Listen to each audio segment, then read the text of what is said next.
नमस्कार, news India देख रहे हैं आप। मैं हूं कुंदन जमार। सुबह की 8 बड़ी खबरों से बुलेटिन की शुरुआत करते हैं। 8 बड़ी खबरों के बारे में सबसे पहले हम आपको बताते हैं। पहली खबर है आज की, जिसकी चर्चा हम बुलेटिन में सबसे पहले करेंगे। वो खबर है प्रधानमंत्री नरेंद्र मोदी से जुड़ी हुई। पीएम मोदी आज से इंडोनेशिया के दौरे पर रहेंगे, जहां वो G20 में हिस्सा लेंगे। दूसरी खबर है इंडोनेशिया से जुड़ी हुई। आज इंडोनेशिया में बाइडेन और जिनपिंग की मुलाकात हो सकती है। दोनों के बीच रूस यूक्रेन युद्ध पर भी बातचीत होगी। ताइवान को लेकर के तल्खियां बढ़ी है, इस पर बातचीत होगी। तीसरी खबर लखनऊ से जुड़ी है। देश के रक्षा मंत्री राजनाथ सिंह आज से लखनऊ के 3 दिन के दौरे पर रहेंगे। चौथी खबर वाराणसी से जुड़ी है। आज ज्ञानव्यापी को लेकर वाराणसी के फास्ट ट्रैक कोर्ट में सुनवाई होगी। पांचवी खबर बिहार से आ रही है। नितिन गडकरी आज बिहार को बड़ा तोहफा देने जा रहे हैं। गडकरी सोन नदी पर बन रहे पुल की आधारशिला रखेंगे। ये पूरी खबर आपको बताएंगे। छठी खबर है दिल्ली से जुड़ी हुई। आज एमसीडी चुनाव के नामांकन का आखिरी दिन है। नामांकन सुबह 11 बजे से 3 बजे तक होगा। 4 दिसंबर को एमसीडी चुनाव की वोटिंग होगी। सातवीं खबर मैनपुरी से है। मैनपुरी में आज डिंपल यादव नॉमिनेशन करेंगी। डिंपल मुलायम यादव के निधन के बाद से खाली पड़ी सीट से पर्चा भरेंगी। आखिरी खबर दिल्ली से जुड़ी है। आज से प्रगति मैदान में ट्रेड फेयर का आगाज होने वाला है। ये मेला 14 दिन तक चलेगा। 19 नवंबर के मेले में आम लोगों के लिए मेले को खोल दिया जाएगा।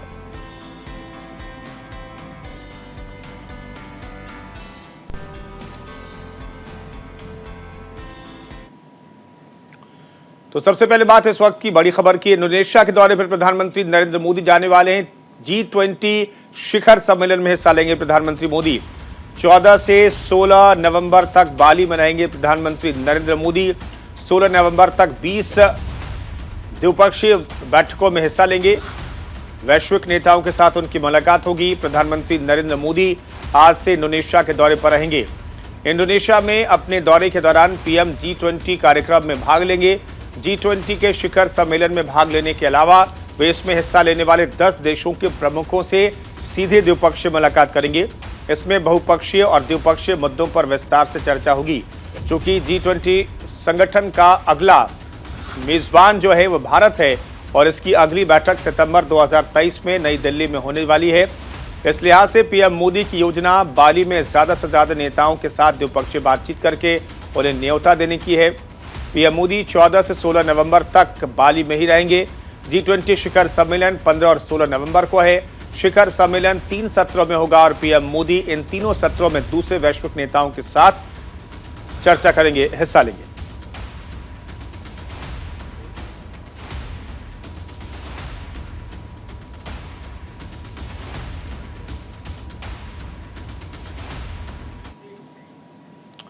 और अब बात दूसरी अहम खबर की। इंडोनेशिया में बाइडेन और जिनपिंग की मुलाकात होने वाली है। अमेरिका और चीन संबंधों पर दोनों नेताओं के बीच बातचीत होगी। रूस यूक्रेन युद्ध पर भी चर्चा हो सकती है। G20 में हिस्सा लेने वाले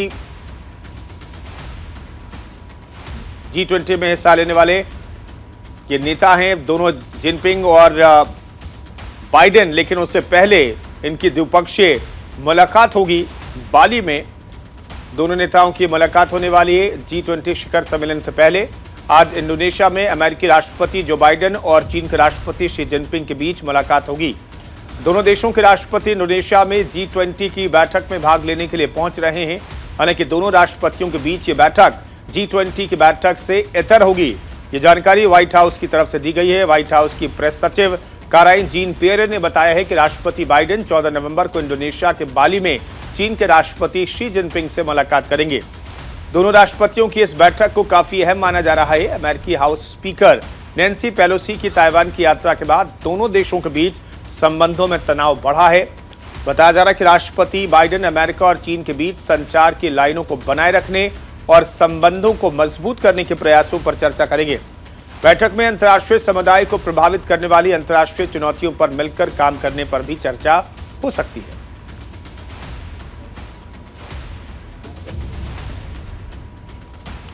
लेकिन इस मुलाकात के बाद दोनों नेताओं की तरफ से क्या कुछ कहा जाता है, ये पूरी दुनिया के लिए जानना बेहद जरूरी है।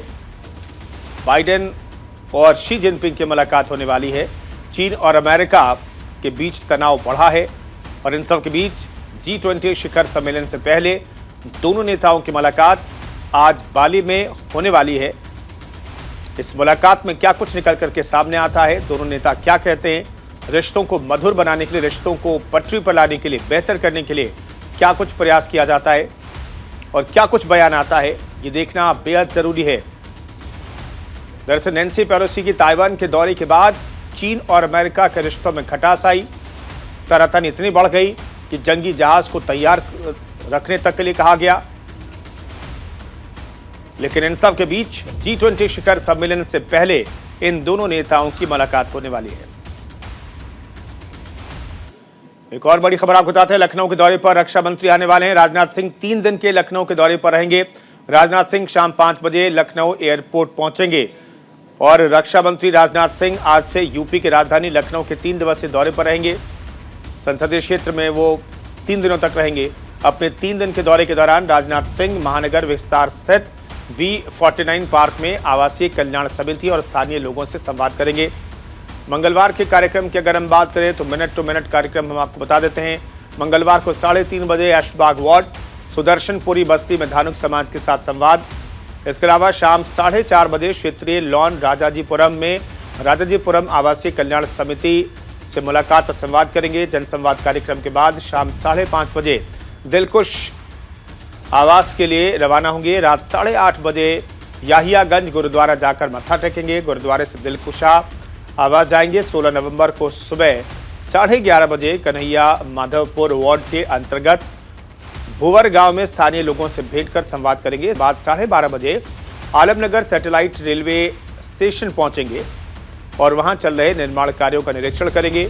स्टेशन निरीक्षण के बाद केसरी खेड़ा वार्ड अध्यक्ष जयवीर सिंह पाल के अस्वस्थ होने पर आवास जाकर उनसे मुलाकात करेंगे, उनका हालचाल जानेंगे और इसके बाद एयरपोर्ट के लिए रवाना होंगे दिल्ली के लिए। तो ये राजनाथ सिंह का मिनट टू मिनट कार्यक्रम हमने आपको बताया। 3 दिवसीय अपने संसदीय क्षेत्र के दौरे पर हैं राजनाथ सिंह। आज 5 बजे से दौरे की शुरुआत होगी। शाम 5 बजे वो लखनऊ पहुंचेंगे।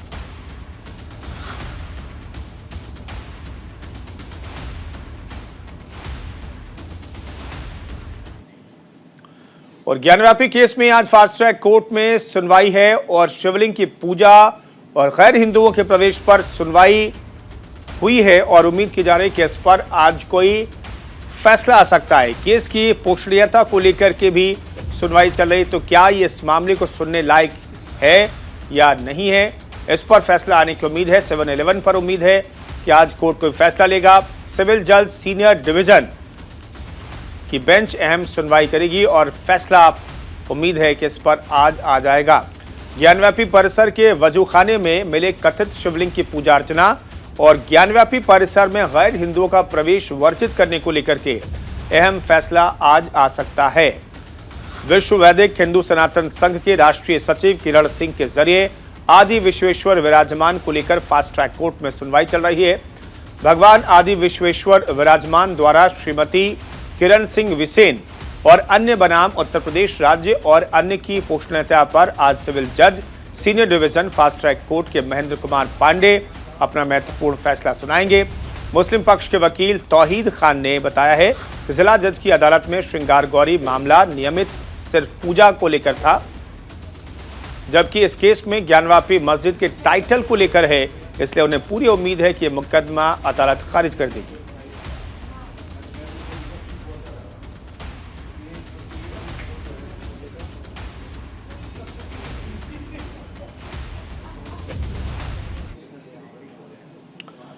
नितिन गडकरी का बिहार को एक और तोहफा देने वाले हैं। वो सोन नदी पर बन रहे पुल की आधारशिला आज नितिन गडकरी रखने वाले हैं। झारखंड और बिहार की दूरी बेहद कम हो जाएगी।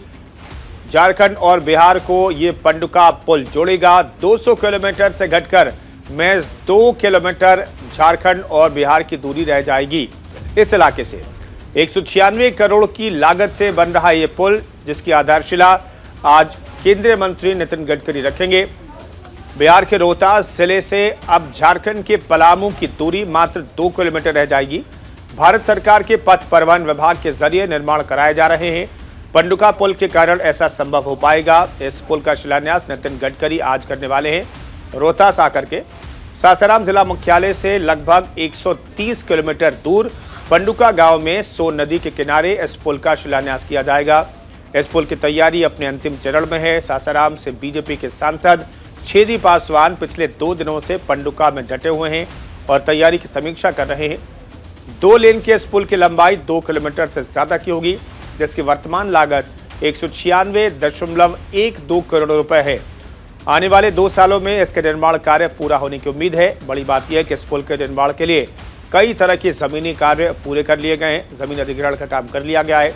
जैसे केंद्रीय मंत्री इसका शिलान्यास करेंगे, काम तेजी से शुरू होगा और उम्मीद की जा रही कि 2 साल में ये 2 किलोमीटर लंबा पुल बनकर के तैयार हो जाएगा। इस पुल के बन जाने से बिहार और झारखंड की दूरी महज 2 किलोमीटर इस इलाके से रह जाएगी।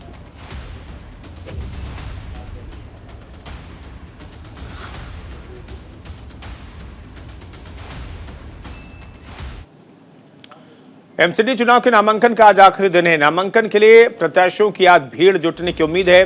सुबह 11 बजे से 3 बजे तक नामांकन हो पाएगा। 19 नवंबर तक वापस नामांकन करने की तारीख मुकर्रर की गई है। 4 दिसंबर को एमसीडी चुनाव के लिए वोटिंग होनी है।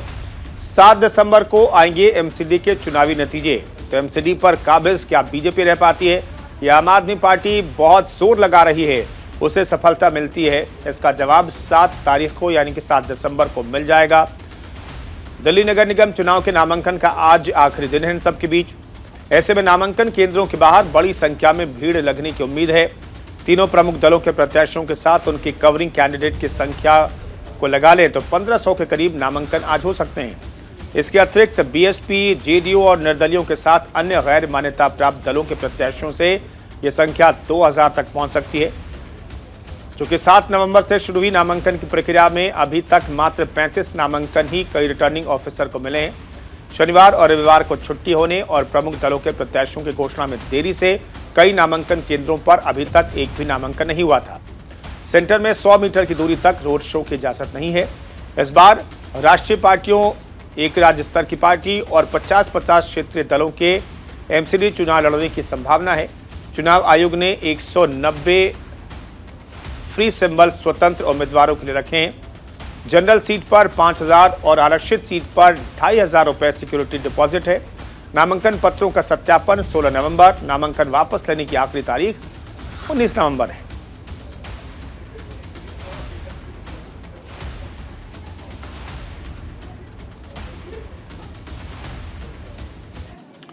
चलिए अब बात करते हैं उत्तर प्रदेश के चुनाव की। दरअसल मैनपुरी में डिंपल यादव आज नॉमिनेशन करेंगी। मुलायम सिंह यादव की सीट से नामांकन पर्चा दाखिल करेंगे डिंपल यादव। मुलायम सिंह के निधन के बाद यह सीट खाली हुई है। एसपी ने डिंपल यादव को अपना प्रत्याशी बनाया है। उम्मीदवार समाजवादी पार्टी के संरक्षक मुलायम सिंह यादव की परंपरागत सीट के तौर पर डिंपल यादव आज नॉमिनेशन करेंगी। इसके लिए रविवार को सैफई आवास पर राष्ट्रीय अध्यक्ष अखिलेश यादव ने पदाधिकारियों के साथ मंथन किया। चुनाव की तैयारियों के सिलसिले में अखिलेश यादव शनिवार शाम सैफई पहुंच गए थे। रविवार को आवास पर वरिष्ठ नेताओं और पदाधिकारियों के साथ उन्होंने बैठक की। करीब 3 घंटे तक चली बैठक के बाद उपचुनाव के लिए पार्टी प्रत्याशी डिंपल यादव का नामांकन कराने का फैसला लिया गया। बैठक में भारी मतों से चुनाव जीतने की रणनीति भी बनाई गई। इसके लिए पदाधिकारियों को अलग अलग जिम्मेदारी दी गई है। निवर्तमान जिलाध्यक्ष गोपाल यादव ने बताया कि डिंपल यादव समाधि पर नेताजी का आशीर्वाद लेकर सैफई से मैनपुरी के लिए रवाना होंगी। नेताजी के आशीर्वाद से एसपी प्रत्याशी ही भारी मतों से जीत दर्ज करेंगी, ये पार्टी का दावा है। बैठक में मैनपुरी सपा जिलाध्यक्ष आलोक शाक्य, सैफई ब्लॉक अध्यक्ष संतोष शाक्य और बाकी नेता मौजूद रहे।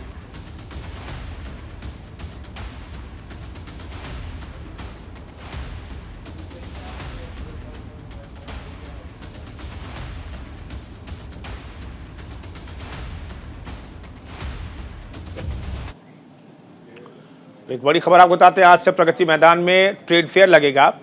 तो दिल्ली में ट्रेड फेयर की शुरुआत हो रही है। 14 दिनों तक ये ट्रेड फेयर चलेगा, लेकिन 19 नवंबर से आम लोगों के लिए इसे खोला जाएगा। मेला शुरू होने वाला है दिल्ली में। दशकों पुराना ये मेला हर साल 14 दिनों तक चलता है। कई मेट्रो स्टेशनों पर ट्रेड फेयर का टिकट आप खरीद सकेंगे, लेकिन 19 नवंबर के बाद 1979 में पहली बार आयोजित किया गया था ये ट्रेड फेयर। दिल्ली के प्रगति मैदान में इंडिया इंटरनेशनल ट्रेड फेयर की शुरुआत आज से होने जा रही है। 14 दिनों तक चलने वाले ट्रेड फेयर की शुरुआती 5 दिन कॉर्पोरेट कंपनियों और बड़े बिजनेस घरानों के लिए खोले जाते हैं, जबकि 19 नवंबर से आम लोगों के लिए इसे खोला जाएगा। इस व्यापार मेले को पहली बार 1979 में आयोजित किया गया था। ट्रेड फेयर का आयोजन हर साल बाल दिवस के अवसर पर किया जाता है। कोविड-19 महामारी के कारण मेला 2020 में आयोजित नहीं किया गया था। दिल्ली के प्रगति मैदान में आज से शुरू हो रहे अंतर्राष्ट्रीय व्यापार मेले के लिए Delhi metro rail corporation 67 metro station पर टिकट बेचेगा। आप इन स्टेशनों पर सुबह 9 बजे से शाम 4 बजे तक ट्रेड फेयर की एंट्री टिकट खरीद सकते हैं। 19 नवंबर से आम लोगों के लिए खुल रहे ट्रेड फेयर में आप सुबह 10 बजे से शाम 5 बजे तक घूम सकते हैं।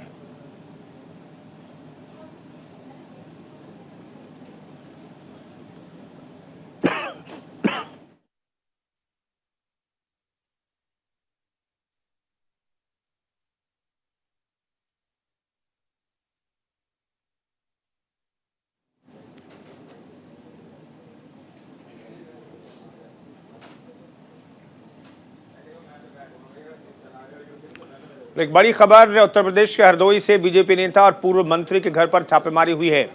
मिलावटी खाद का भांडाफोड़ किया गया है। छापेमारी में मिलावटी खाद बरामद होने की खबर है। पूर्व मंत्री की कोठी से छापेमारी करके मिलावटी खाद को जब्त किया गया है। सिटी मजिस्ट्रेट और कृषि विभाग की टीम ने छापा मारा है। फेरस सल्फेट सफेद सीमेंट पाउडर जब्त किया गया है। पूर्व मंत्री के पोते समेत 5 लोगों पर केस दर्ज किया गया है। यूपी के हरदोई में कृषि विभाग की टीम ने बीजेपी के वरिष्ठ नेता और पूर्व मंत्री स्वर्गीय शारदा भक्त सिंह की कोठी में मिलावटी खाद बनाने का खुलासा किया है।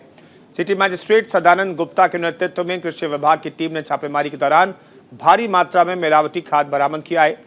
टीम ने काला दानेदार, सफेद, महीन दानेदार और फेरस सल्फेट के अलावा सफेद सीमेंट पाउडर बरामद किया है। और इस पूरे मामले में पूर्व मंत्री के पोते समेत 5 लोगों के खिलाफ शहर कोतवाली में धारा 3/7 के तहत केस दर्ज किया गया है और आगे की जांच शुरू कर दी है। देर रात हुई छापेमारी से इलाके में काफी हलचल मची हुई है।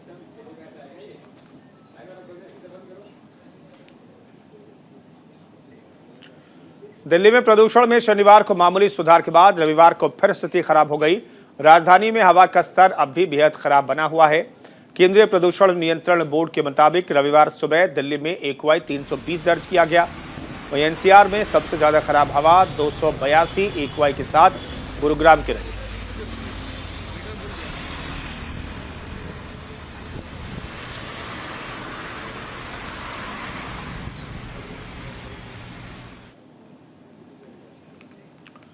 राजस्थान के उदयपुर में रेलवे ट्रैक को उड़ाने की साजिश को पुलिस ने नाकाम कर दिया है।